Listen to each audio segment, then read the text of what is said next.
Welcome back to the MyLatinLife podcast. Since 2014, MyLatinLife has been your trusted guide to traveling and living in Latin America. My guest today is Taylin Simmonds, co-founder of Ghostly. He teaches people how to ghostwrite online and make money and work remotely, work abroad doing that. And we welcome Taylin to the podcast. Awesome. Thanks for having me, man. I'm stoked to be here. Absolutely. And I should have mentioned Canadian as well. Yes, I am Canadian, well, dual citizen, Canadian and UK. Unfortunately, I don't have the cool EU passport yet, but yeah, definitely Canadian. Okay, UK as well. Bonus points there for dual citizenship. And I haven't seen you in a couple of years. We got pizza in Panama City like 2 years ago-ish. Mm-hmm. Yeah, that was crazy because that was the start of my nomad journey. Before that, I was a college teacher for 7 years, and I had always wanted to, be able to earn online. Didn't know if it was even possible back then, and I became a ghostwriter through some people that I met on Twitter. And then it was when I quit my job, I was hanging out, and my friend Dakota Robertson, he calls me. He goes, "What are you doing right now?" I was like, "I'm just working, sitting on my couch at home." He's like, "What are you at home for? You're a nomad now." I'm like, well, dude, I still have to work. Like I quit my job, but I have to ghostwrite. He's like, "Yeah, you can ghostwrite from anywhere. Book a ticket to Colombia. Leave right now."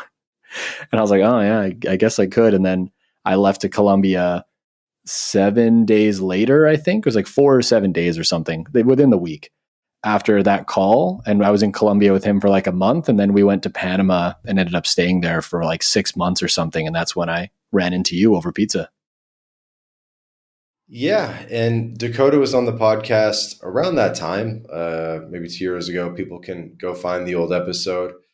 And I feel like you were already a couple months into the journey, but I remember I was like, "Yeah, you guys like been to the beach? You guys seen like the monkeys, anything?" You're like, "Nope, we're not leaving the apartment until we, get successful or something." And I guess you wanted to lock in the ability to make money online. That is true. It's a little, I would say that's maybe not a regret, but it's something I look back on since that time when I left to Colombia and then Panama. I've traveled to 11 different countries in the 2 years since I quit my job, maybe 3 years now. And I've seen almost nothing. Like in Panama, it's true. We did like nothing in Panama.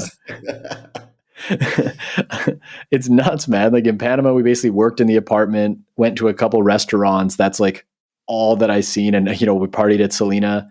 In Medellin, went to a couple restaurants and barely did anything there. I went back like earlier this year and we actually did a lot more, like the Pablo Escobar hike, and went to Guadalupe. But even when I was in Paris, like I went to Paris, I seen like one church. And other than that, I just worked on a launch I was doing. So that'd be my one piece of advice to nomads is, like, don't be afraid to actually go and do stuff while you're traveling. Because I've been to all these countries and I've seen almost nothing. I think most people have the opposite problem where they can't concentrate. But no, I respect the discipline for sure. I don't know if I would call it discipline as much as necessity. It just, maybe I was caught on the wheel of feeling, oh, we got to do more. We got to do more. It's time to work on this launch. We got to do more content. We got to work on a new product, and setting crazy deadlines for myself where the only thing I really felt like I had time to do was get out and go for a walk for maybe like an hour a day. And aside from that, I was just working. So I would have liked to see a lot more. Again, if I could go back, I would. But yeah, no, I think this is a good role model, honestly. I'm messing with you a little bit, but I think this is a good lesson for people. Someone told me early in my journey, they're like, "Look, if you can make it work the first year, you can do this the rest of your life." And I was like, "Oh shit, you're right. Like I should, take it seriously in the beginning to, lock it in, and then I never have to go back." That's a really good piece of advice. And I'm going to remember that. And I'm going to quote you because I don't know who originally said it whenever it comes up. But yeah, it's so true. Like I had this thought when I left my job to be a nomad. I said, everyone always, post on social media. They have that moment where they leave their job and they say, I'm finally an entrepreneur. But no one talks about all the failures where people had to go back to their job. And isn't that the real goal? It's not to leave your job, it's to never go back to it. So I think I was really scared the first few years. Like, well, is this sustainable? Can I actually make this work long term? And that's probably why I worked so hard. It was a lot of fear-based work where I'm like, I do not want the shame of going back to my old employer and saying, hey, it didn't work. Can I get my job back? I did not want that. So I worked like a madman to make sure it didn't happen. That's good motivation. And I think the idea is there are people listening to this. Maybe some people haven't made the jump yet. Maybe others have done it and they're commiserating or relating to your experience. But there's a lot of people who are thinking about making the jump. And I think you do some coaching for people as well. So what do you kind of tell people about, how this is possible and, if you put your mind to it, that kind of thing? Yeah, so that is a big leap that you have to take is it possible to make money on the internet? That was one for me where I thought anybody who made money online was basically a scam artist. That was my belief before I did it. But now I think about it from first principles.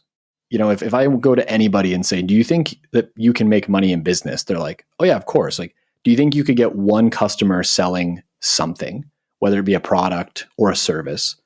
They're usually like, well, yeah, if I really tried at it, I could. It's like, great. So just do that online. Like the economics are the same. It's so weird when people are like, oh yeah, well, that person across the street who sells bagels, that's a legit business. They're selling a product, they're selling bagels. But anyone online who's selling something is clearly not, like, that's not a thing. I'm like, what do you mean? Like, you buy stuff on Amazon. So all that you need is a product or a service to sell to people online. And you can find those customers through writing social media content for free, paying for ads, or getting in front of other people's audiences, or through DMs as well. So those are like your 4 ways to acquire customers. You just need something to sell. And usually in the beginning, the thing for people to sell is a service where they don't have products, they haven't created anything, they don't have the money to, start an e-com business, but they do have skills, or they can learn a skill and they could sell writing, which is what I did with ghostwriting. I learned to ghostwrite and I sold the service of growing people's audiences through ghostwriting. And I think that's most people's entry point that I've noticed is learn a skill, sell that skill online, quit your job. Simple. Yeah, I think when you put it that way, I think people get it once they've heard it. It's like, look, just get one ghostwriting client for 2K a month, then get a second, then get a third. Now you're making 4 to 6K a month, and you can pretty much live in 90% of the world. Like, doesn't that seem pretty attainable? Oh, exactly. That takes me back when Dakota was coaching me on how to be a ghostwriter. I did a call with him. He goes, well, how much money do you want to make? I said, as a college teacher, I make about $3,000 a month Canadian. So that's like $5 US with the conversion rate. And he goes, dude, 3,000 Canadian, that's one ghostwriting client. And he actually laughed at me. And I was like, oh yeah, I guess it is. He's like, dude, you just need one client. Like, if you can get good enough at ghostwriting to land one client a month and even just keep one client, you can replace your job. And I've just always thought about that ever since is, man, for so many people, it's 1 or 2 clients to replace their income. The trick is when people make really good money and they're making like 250,000 or 300,000 a year, and then they want to quit their job. It's like, well, you're going to need a lot of clients, man, and you're going to have to get really good. But it's actually better if people don't make a lot of money because they don't need much to buy their freedom.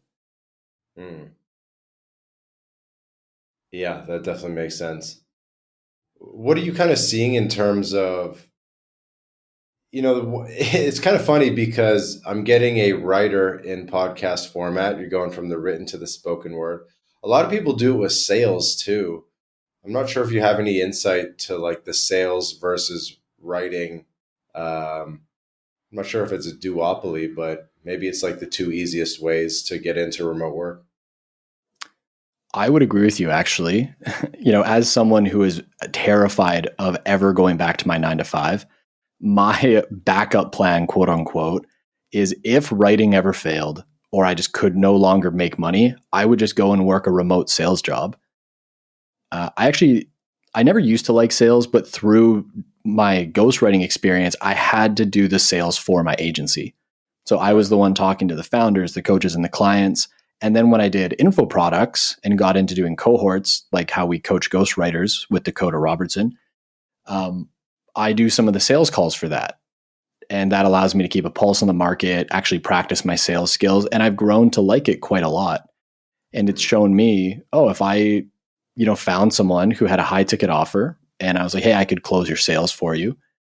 I could probably do like, 100,000 to 200,000 a year, assuming that person had enough volume that I could do enough calls. So that, I think that's a really great entry point as a service. It's essentially sales as a service at that point. So ghostwriting's good, sales is good. I think those are the two that I'm actually closest to. So it's interesting that you bring up sales. Right. And as a business owner or agency owner, you have to do the sales because who's going to do it for you? It's not easy to hire for a small agency to do that. Oh, exactly. And sales, there's quite a few people I talk to have a misconception of sales. Sales to me is actually the same as life coaching and very similar to like psychology.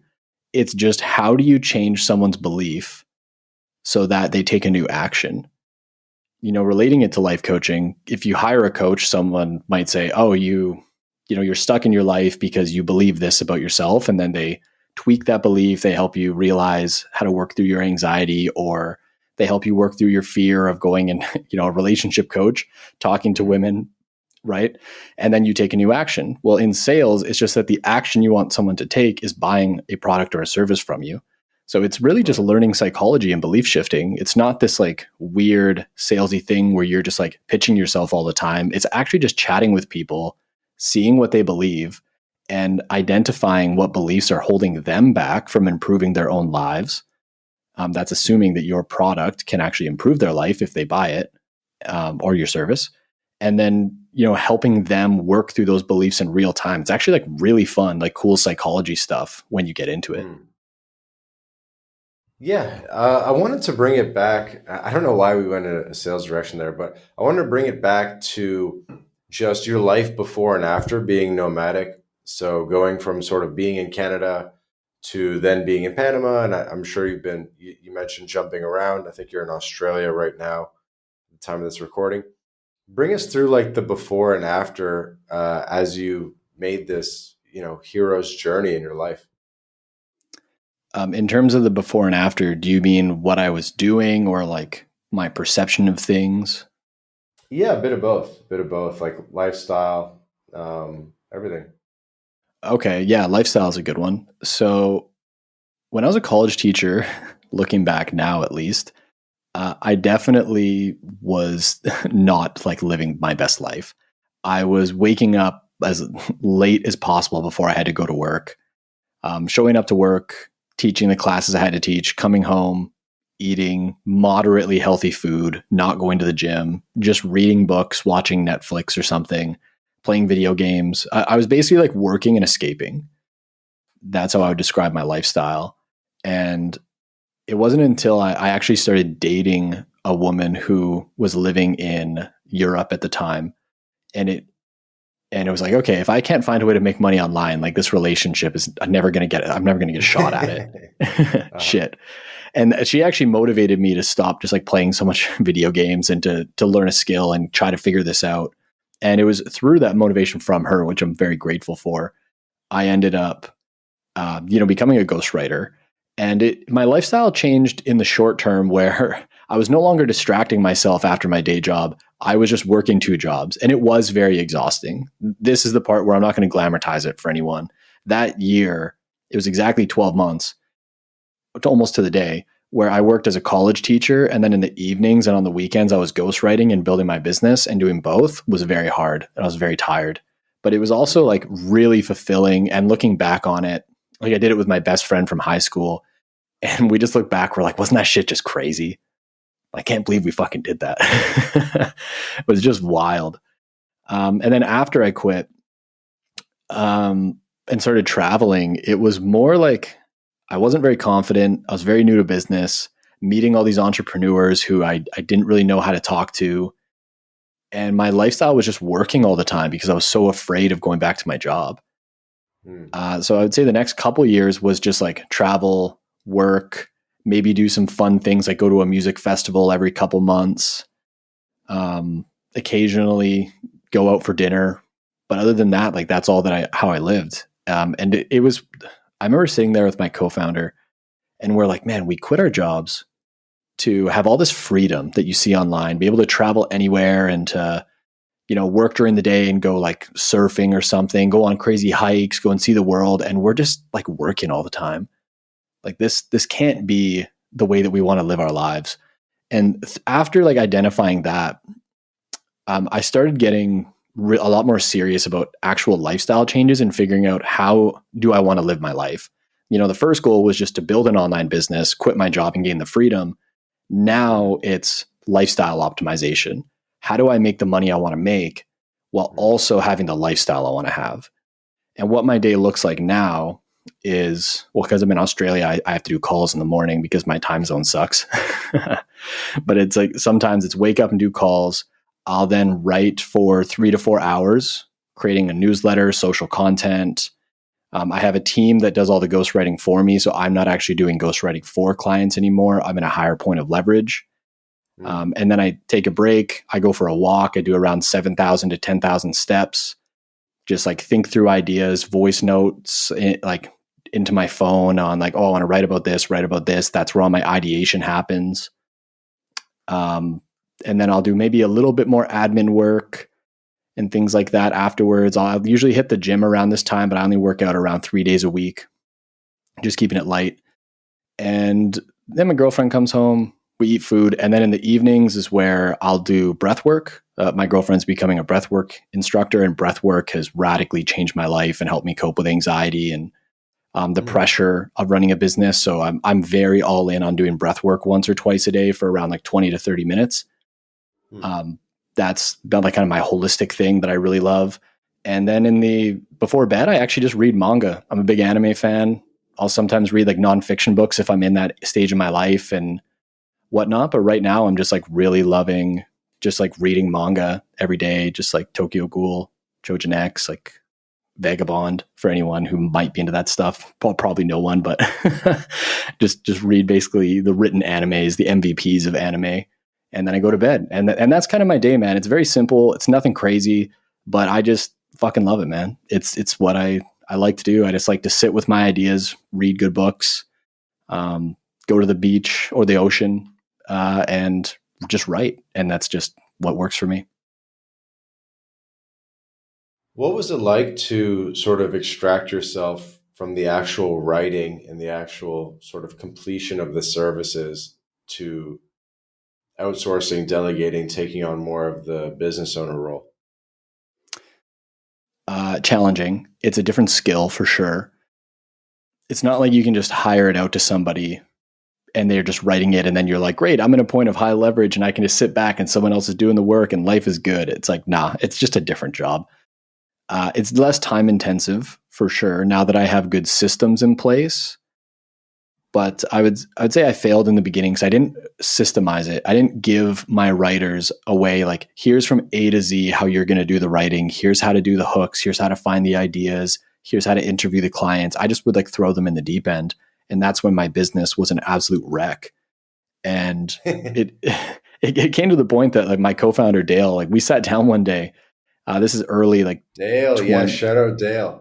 Yeah. His name. Yes. He was there when we got the pizza. Like Dale and I had a conversation in 2023 when we were in Panama actually, and he goes, man, I might just go back to Canada and quit. Like I'm so miserable running this business. Like this is just insane. And that was because we didn't have any SOPs, no operations. We were just like doing everything off the cuff. So we've slowly learned. So nowadays it's, I take my process, systemize it into here's how you do each step, give that system to the writer. And then I work very closely with my team members for the first month to 2 months that they're writing for me. Definitely the first month. auditing their work, like actually watching them do the work, sitting with them, like reviewing everything they do. And then once it's at a point where I'm just like, I'm reviewing it, but I'm not really giving them any feedback, that's when I can finally kick back and I just check in with them, every week, every couple days. How are things going? Just like kind of just glance here and there, make sure that nothing's fallen apart. And now it works fine. But in the early days, it was it was a complete gong show. We lost a lot of money, a lot of clients, and probably years of my life from stress that I'll never get back. So, what were some of the biggest epiphanies? Maybe hire native English speaking writers, or I don't know. What else were kind of some of your business epiphanies? Biggest business epiphanies. Yeah, like hiring writers who have specific knowledge was a big one. And also just not working with clients who we weren't fit to serve. In the beginning of our business, we would just take anyone. I'm like, I don't want to go back to my job. Let's just take anyone. We'll just write for anyone. And that led to us not having systems that worked across all of our clients, not having writers that knew how to write for all these different niches like SEO, business, investing, crypto, as well as not getting great results for some of these clients. And, a lot of agencies and people only share the wins that they get. There's a lot of clients that we failed because we did not have the specific knowledge to do the writing. So narrowing down who we helped, only hiring writers who had some level of education in that field or could learn it fast, that's what allowed us to actually start getting great results for our clients and to have a lot less headaches. Okay, that definitely makes sense. And I feel like another flip that took place is maybe in the beginning, you try to not lead with the AI angle because maybe clients were like, no, I really want shit handwritten. But it seems like now you and both Dakota are sort of outward facing and saying, yes, we're AI augmented, and the client appreciates that because they're getting higher leverage, and you found a way to do like sort of quality control so that it's kind of passing the filters. This is going to make me sound dated, even though it's not that long ago. But when I started ghostwriting, there was no AI. It all had to just be written out and researched independently without it. So it was definitely a different game. Then we went through a period where I would say our clients were like, if you don't write with AI, like we just think you're stupid. Because they were so entrenched in it and seeing how much it increased their productivity. They're like, there's just no way you should not be using it. And I think now we're entering into a unique time where clients are more hesitant about it. They want to know that you're not just like pure AI, but they also want to know that you're efficient because of your use of it. And that's why I say that we're an AI assisted agency as opposed to saying, we write with AI, and people tend to be more responsive to that. Yeah, that obviously makes sense. I know, like with say Amazon books, like they apply some filters and make sure the AI content's like below 10% or whatever it is. Yeah, I think on Amazon, I heard from some people in publishing that you actually have to label it as like written with AI or assisted by AI or not written by AI, which is pretty nuts. Right, and then everyone writes no anyway, probably. Yeah, that was my thought too. Is like, no, of course not. I would never use AI. And then just sort of back to the before and after location independence, because I feel like that's the big one. If you were in Canada, a lot of times, I mean, you're working hard anyway, just to, you know, life's not cheap, but and you have to pay taxes. Um, but what's been the unlock of location independence for you? Mm, well, it was definitely making like earning income in a way where I could work from anywhere and not having like too many calls on my calendar so that you have to worry about time zones and things like that. Um, I would say another one is just choosing the places where you go to visit and just watching like how expensive your travels are. Like, I think the technical term for it is like geo arbitrage, where you make money in USD, but you go and live in a place like Colombia where your dollar goes further, or Bali. So I think for beginners who are looking for the location independence, you can find it by going to really incredible places that have pretty decent infrastructure, but are just more affordable to live. And that's what allowed me to do it in my first few years without overspending too much. Because I still do have a home in Canada that I pay for even when I'm gone. So I'm technically paying double rent when I'm traveling. Unless I'm in Australia with my girlfriend, or if you have like friends that you're visiting in different countries and you don't pay for Airbnbs, like that makes travel really, really cheap. But some of my favorite places I've been to that were quite affordable was Medellin in Colombia, Cape Town, South Africa. That one's really good. I've heard that Bali is really cheap, but I haven't been there personally. But I know Dakota's there right now at the time of recording this, and he's saying that it's quite cheap. So that'll be the next one. I just don't like the time zone of Bali. Like for doing calls, that time zone sucks. It's even worse than Australia. But South Africa and Medellin and Colombia have good time zones. So it's like affordable, good time zones, cool people. That's what made it work for me. Damn, you guys are close. You're gonna have to go hit them up. Go drop in on them. Yeah, we've talked about it. He loves Bali a lot, so he'll probably be there next year too. So I'll stay here in Australia for the rest of this year, but next year I will probably finally make it out to Southeast Asia. And once I've been there, then I feel like I can officially say like I've done all the nomad hotspots for the most part. You know what I mean? Medellin, Mexico, South Africa, Bali, Australia, Europe. I'm like, I haven't done Portugal yet. That one's still high on the list, but I'll almost have all the badges. What do you think now that you've experienced it for a couple of years? How do you think about going forward into your 30s, your 40s, etc.? How you want to split your time, knowing that you're pretty solidly location independent and you can basically live wherever you want. What are you kind of thinking for you might work best? Yeah, I look at my life as two stages. The first one was an exploration phase. When I first quit my teaching job, I hadn't traveled much because I'd been so broke for so long and just didn't have that luxury of even taking vacations. So I just traveled everywhere and was like, let's just go everywhere. Let's try all these different cultures, all the different food, meet all these different people. And it was really fun, kind of chaotic, a little stressful at times. And now I feel like I'm getting more to the stage of my life where I just know what I want to be spending more time on. Mm-hmm. Australia is one of my favorite places that I've lived. This is where my girlfriend lives. That's why I'm here. And maybe it's because I'm so close to the ocean and I've fallen in love with surfing. The weather here is quite nice, even though the time zone's not the best, but it's a bit of a trade-off. But I'm moving into a stage where I just really want to get good at things and just be healthy. First and foremost, I sacrificed my health for my business and to travel for so long. And now I feel like I'm in a stage where I just want a little bit more peace and a little bit more calm. So that's, the breath work, the reading, the not really meeting a bunch of new people, and just practicing writing. I'm really falling in love with just becoming better and creating great work. And that's the phase I feel I'm moving into is first and foremost, how do I prioritize creating great work and growing as an individual and being healthy at the same time while feeling like intrinsically fulfilled. And then because I have the location independence, what are the things and the places that I actually want to go to?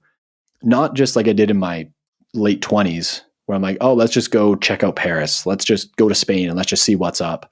Now I'm realizing if I can go anywhere, where are the places worth going? And for me, the experiences that I want to do more retreats. Like I did ayahuasca in Peru and Costa Rica. I would actually love to go back and do more retreats like that with some of the shamans that I met. I'd love to go do a Joe Dispenza retreat. I'd love to go do Wim Hof. I would love to just go and stay in the Amazon jungle again for 10 days without my phone. I did that last year and it was like one of the most transformative moments of my life.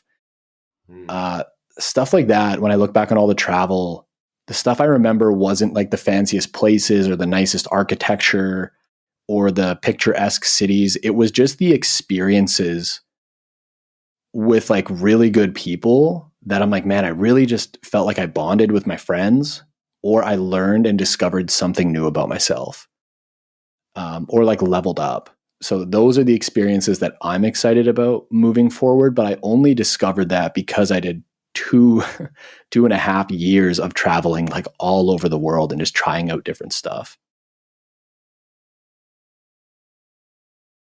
No, that definitely makes sense. Those are some of the best moments for sure.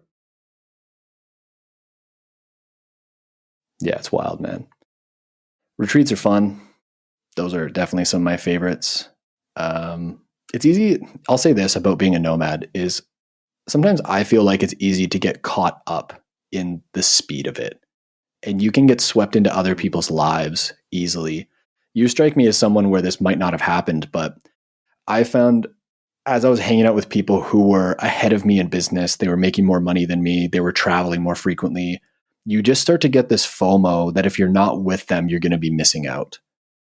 And that can pull you all over the world, and it can pull you into groups of people where you don't even necessarily feel like you're hanging out with them because you genuinely love their company and the experience of being friends with them, but because it's like you think it's what you're supposed to do to accelerate your career or to be in with that crowd or to do that cool thing that you can post about online as a nomad.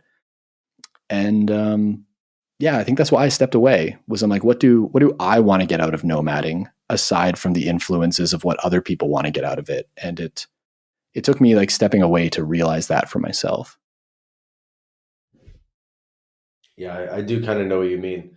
Because what you're so sort of open to new opportunities and hanging out with new people that it's just like a whirlwind, at least in the beginning, until you kind of figure out your rhythm. Yeah, 100%. And even if that stuff's not for you, it's like you have to do it to know. You have to hang out with the people that you don't want to spend time with to realize these aren't the people I want to be spending time with. You have to pursue some of the opportunities that aren't meant for you or that you don't enjoy to realize I don't want to be doing any more of this. You have to go to the countries that you don't have as much fun spending time in. Like, I know we met up in Panama and grabbed pizza, but like, I really don't like being in Panama. Like by the end of my 6 months in Panama, I was like, God damn, like, why am I still here? I was so ready to leave. Where other places like Spain, I didn't want to leave Spain. South Africa, I did not want to leave. Medellin, I love being there. I would never want to leave Medellin. Australia, I feel that way with. You have to like go and experiment and just figure out like what's not for you to discover what is for you. Yeah, I think that's fair to say. So, where do you see the future of ghostwriting and AI going over the next little bit? You think it's going to be sort of a sustainable business model? I'm sure it's hard to predict, but what are you kind of thinking for your own business? How you're adapting? Seems like every month we need to adapt with these things. Yeah, well, for sure. Even at the time of us recording this, I was on a call earlier and this guy's like, hey, did you hear about Claude's skills and how much it's affecting our workflows and how we're working with ghostwriting clients? I'm like, oh, there's another thing I got to spend my weekend doing. So it definitely evolves quite fast. But I would say the ghostwriters who are going to make the most money. Okay, actually, I'll say it like this. I'm actually optimistic. Yes, there are people who are going to use AI and they're not going to hire ghostwriters and they're just going to do it themselves. But most people do not know how to prompt AI very well. And most people do not have the specific knowledge as a marketer to use AI to create great content and to have the taste to know what good content is, what a good hook is, what a good idea is. They're not plugged into the culture and the meta, following what's working and not working. So I do think there are people who will do it themselves, but most people still are not going to want to put the time and attention in to do it themselves, even with AI. So the opportunity is to be someone who uses AI so you can take on more clients at a time while doing less work and making more money. Because before AI, like we used to have 10 writers just to write for like all of our clients. It was insane. It was an absolute operation. Now, even at like peak scale of my current agency, we have like 2 writers with AI and we're servicing all the clients we need to make decent money. So I think the future is actually really bright if someone can learn how to use it, can also learn content marketing and the specific knowledge to leverage it correctly and to basically make sure the writing's not garbage. And And what about then, the types of writing that you're doing that are, you think are going to be the focus in the future? Is it sort of long form, like blog post type of things? Is it books? Is it YouTube thumbnail? What's it called? Titles, YouTube titles? Is it, the words that appear on a TikTok? What types of writing are you kind of focused on, or do the most of, or plan to do the most of in the future? yeah, right now we focus on short form written social media content, which would be LinkedIn, Twitter, and Substack. Newsletters we also focus on. We're noticing newsletters to be in more and more demand as social contents are getting, or social media feeds are getting harder to grow on, and get attention on. People really want newsletters. I think YouTube scripts is another good one. It's just not something that I've dabbled in myself, but I do think that's another great Okay. opportunity. So Substack's those are very different than like a LinkedIn or Twitter, though. very. It's where I'm spending most of my time moving forward. Actually, in 2026. I, I think that it says that in your bio right now, all in on Substack. Yeah, I just love the platform, man. It's got high substance. The news, like content I read on there, is really fun and inventive. There's people making money in interesting ways that I didn't think possible because I was in the echo chambers of X and LinkedIn. And it's just got a good attention arbitrage right now. It's easy to grow. I'm getting like 600 newsletter subscribers a month from not even using lead magnets, just posting content organically. I'm like, damn, Mm, this is really good. So all in. okay. What type of ways are people making money there that they're not on Twitter? I would say it's some of the info offers. Like there's this one guy named Joel Yulee, and he's doing more of a philosophical offer on career archetypes and how to find your career and calling in life. And Mhm. he's got like a massive list. I think it might be 20,000 or 30,000 newsletter subs. He's got a massive school community. Like he's just doing really cool things. Um, like it just offers like that. Then I'm like, man, if you tried to launch this on LinkedIn, I just don't think it would do well because LinkedIn wouldn't be into this more like philosophical, almost poetic, substance based content.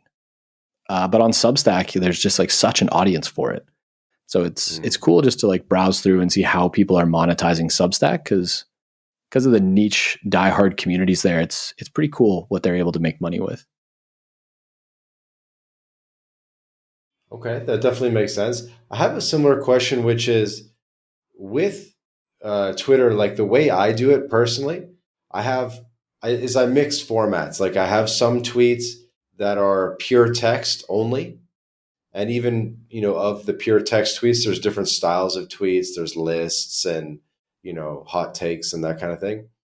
But I also post like maps or videos or links to YouTube, links to other platforms, just thread, just different formats of posts. So it's not always ghostwriting, right? So do you sort of take over, posting of the other types of content as well, or how do you think about that when there's multiple formats? Yeah, so for LinkedIn and X, we do multiple formats. Like we'll create images for our clients. We will do like platitudes, listicles. On LinkedIn, we'll also do carousels, Platitude. Yeah. platitudes. Yeah, yeah. Yeah. Ghost writing platitudes for a living. That's hilarious. Yeah. Yeah. So yeah, we do all the formats that are working. Video we haven't gotten into as much, although on some platforms it's becoming more popular. But it's just a different beast. Then you need editors, and there's a whole other piece of the puzzle that's a lot more complicated to systemize. But when it comes to written content, we do all the formats and whatever's working currently on the platform.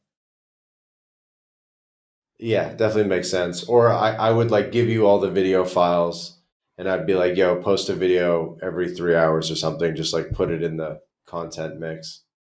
Yep. Yeah, we've done that for clients too. If they already have the videos done and they just want us to like we put it in, then yeah, we do that as well. Yeah, that's what I mean. Because I find that works well with Twitter. Because if every single tweet, 20 tweets in a row are just all text, it starts getting boring. Like I feel like you need a mix of formats. You need some posts with photos as well. which often do well on the platform. So I don't know how you think about it. Yeah, it's different per client. It really depends. But I agree. Like typically, you do want to have some personal photos in there too to build adds more personal to the personal brand. Different formats. Yeah, just keep it exciting, a little unpredictable. Occasionally drop just like something new and do a bit of a test with 10% of the content.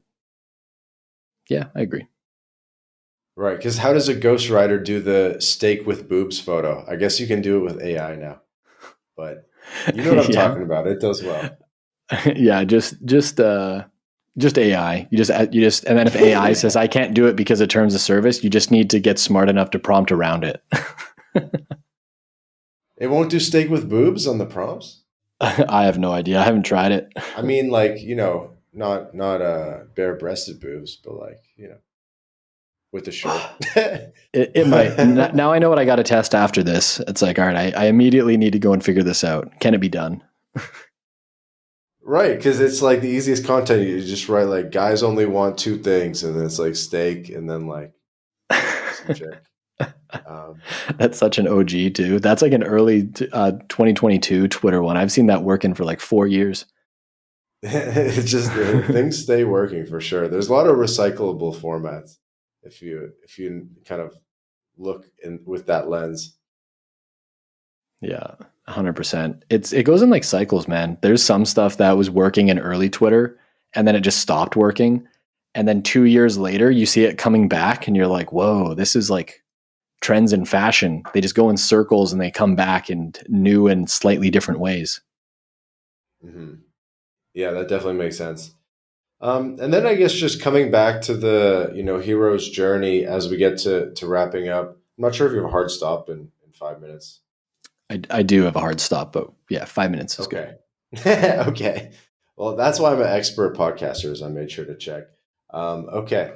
So I guess like the hero's journey, what advice would you have for people that are looking to do something like this? Is it too late? Are we past the remote work boom? Or if someone, still wants to make it happen, can they do it? Yeah, there's the aspirational side of me that is like, of course anybody could do it, but I don't know if I believe that. I think there's some people that Ooh. are more built for online business. They think in the business models of online, they like creating content or ads. But this is how I personally think about it is if you are one of the best in a particular niche at what you do, of course you can win an online business. But the thing that beginners need to understand is you are competing with a global market. It's not like in your local area where, you're just competing with people there who are applying for jobs. If you're trying to win, like helping writers on the internet like me, or you're ghostwriting for people, then you're going to compete with all of the ghostwriters on the planet who are in your niche. And like there's a lot of good ones. So if you are obsessed or you just really love something or you're really good at something and you go online, you're fucking good. Like you're always going to crush. But if you're someone who's kind of just like dabbling and doing it half-assed, you're not taking it very seriously, you're not like really practicing the skill, you're only showing up sometimes, like, no, you're just going to get crushed. Like it's never going to happen. So again, there's that part of me that's like, well, of course you can. Like if you work hard enough at it and you have the skills, yeah, you can make it work online, but also acknowledge the reality that you're competing with a lot of really incredible people throughout the globe and you got to show up and be a competitor. Yeah, I feel like, for native English speakers, this is a really good job because it's just quality control. Because a lot of the things the AI says, you're like, this is not how anyone would phrase this in real life, kind of thing. Yeah, Maybe it'll get better at that, but at least for now, like you really do need an eye on it so that it doesn't feel like AI. 100%. It is yeah, it sounds ridiculous. That's really how you write assisted by AI is you come up with the idea, you have AI do the middle and draft it into like a structure, and then you just rewrite it so it doesn't sound potato. Yeah, yeah, a little spice in it. Sorry, random last quick question. When you hire people, how do you think about how much they should write, like per day, or how do you sort of structure it? I feel like writing 8 hours a day is like pretty tough. I mean, kind of like it wipes you out mentally. and also just like fingers on the keyboard? How do you tell people like what the expectations are? Yeah, that like on days when I write for like 8 to 10 hours, I'm just like absolutely brain dead. I couldn't even walk to a store and eat a taco after that. um, but we just, it's like as long as the deliverables are done, like I'm cool with it. I like just having a culture that values freedom. It's like, look, I'm not going to tell you got to sit there every day and write for 2 to 4 hours. To be honest, I don't even care how many hours you write. As long as all of the content is done for the client and it's scheduled and you're communicating with the client and you're on top of everything, if you are really systemized, I will reward you for that, for doing great work. Because when I was a college teacher, I actually had systemized my job and I was able to do it in less time. And my boss came to me and said, I don't pay you for results. I pay you like by the hour. So you need to sit here and work on it. And he actually punished me for being efficient at my job. And ever since then, I'm like, man, I believe in leverage. If you can do great work in a fraction of the time, then do whatever the hell you want with the rest of the time. Absolutely. That's definitely the wake up call to be an entrepreneur for a lot of people is something like that, where they don't value you, for results. Okay, so we'll wrap it up there to be respectful of your time. Taylin, thank you so much for jumping on the podcast, man. Definitely appreciate it. Yeah. Thanks for having me on, Vance. This was fun. I love chatting about nomad stuff. So it was good to chat, and we'll have to get pizza next time we're both in the same country. Yep. Taylin Simmonds, Taylin John Simmonds, co-founder of Ghostly, expert ghostwriter, coming up on 100K followers on Twitter very soon.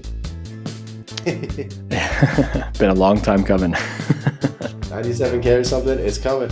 But dude, thanks again. And for the audience, please subscribe to the podcast. Spotify, Apple Podcasts, wherever you listen to podcasts. We put out 2 episodes a week with amazing guests like Taylin, and you won't want to miss an episode. Ciao for now.